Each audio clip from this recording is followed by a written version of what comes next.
Financial शेयरों में तेजी से आज बाजार को सपोर्ट मिला। कोरोना के मामलों में कमी आने से, वैक्सीनेशन तेज होने से बाजार को में तेजी कायम है।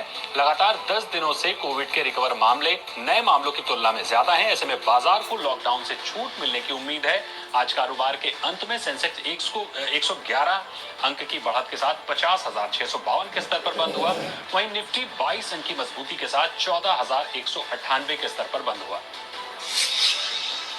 आज के कारोबार में लार्ज कैप शेयरों में खरीदारी देखने को मिली। सेंसेक्स के 30 शेयरों में से 16 शेयर हरे निशान में बंद हुए, जबकि 14 लाल निशान में बंद हुए। आज के टॉप गेनर्स में SBI, L&T, ITC, Doctor Reddy's, Axis Bank, Power Grid, Maruti और बजाज ऑटो शामिल हैं। वहीं टॉप लूजर्स में IndusInd Bank, UltraTech Cement, Bajaj Finserv, HUL और एमएनएम शामिल हैं। कारोबार खत्म होने पर निफ्टी का मिड कैप और स्मॉल कैप इंडेक्स भी अच्छा खासा मजबूत रहा। निफ्टी के मिड कैप इंडेक्स में 0.66% की मजबूती आई, जबकि स्मॉल कैप इंडेक्स में 1% से ज्यादा का उछाल आया। यस बैंक को AT1 यानी एडिशनल टीयर 1 बॉन्ड मामले में फिलहाल राहत मिल गई है। SAT यानी सिक्योरिटीज एपिलेट ट्राइब्यूनल ने मार्केट रेगुलेटर सेबी के यस बैंक पर 25 करोड़ रुपए पेनाल्टी लगाने के फैसले पर अंतरिम रोक लगा दी है। सेबी ने यस बैंक पर पेनाल्टी लगाने के साथ ही इसके 3 अधिकारियों पर भी जुर्माना लगाया था। सेबी का आरोप था कि बैंक ने ग्राहकों के साथ धोखाधड़ी की है। यस बैंक ने सेकेंडरी मार्केट में AT1 बॉन्ड की बिक्री करते हुए इसके रिस्क फैक्टर की जानकारी ग्राहकों को नहीं दी थी। एसएटी ने सेबी को अगले 4 हफ्तों में इस मामले में अपना जवाब देने को कहा है।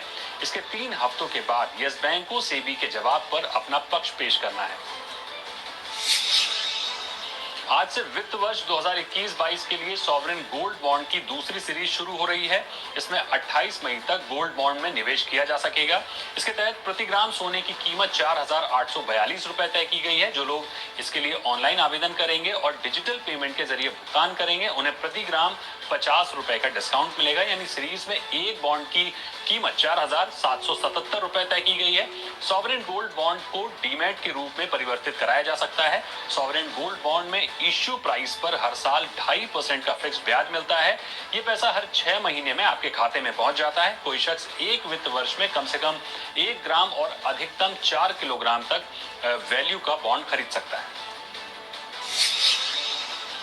दिग्गज फार्मा कंपनी सिप्ला और रोश इंडिया की ओर से बनाई गई एंटीबॉडी कॉकटेल भारत में उपलब्ध हो गई है।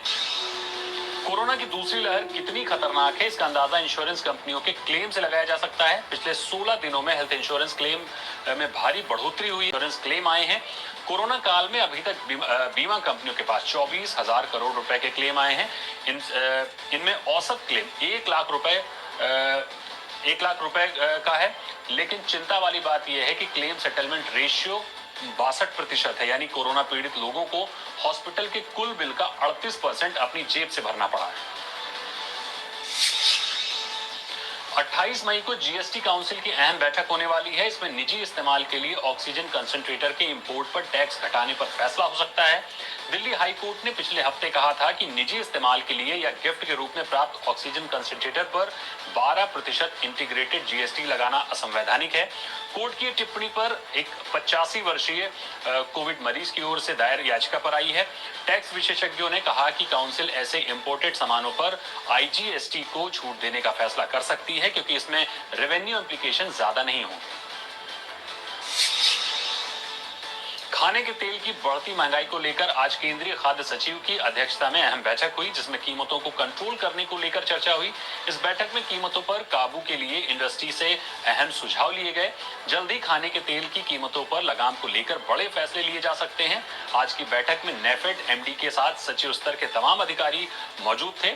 साथ ही राज्य सरकारों के भी वरिष्ठ अधिकारी मौजूद रहे। भारत में डोमिनोज पिज्जा के 18 करोड़ ग्राहकों के डेटा लीक हो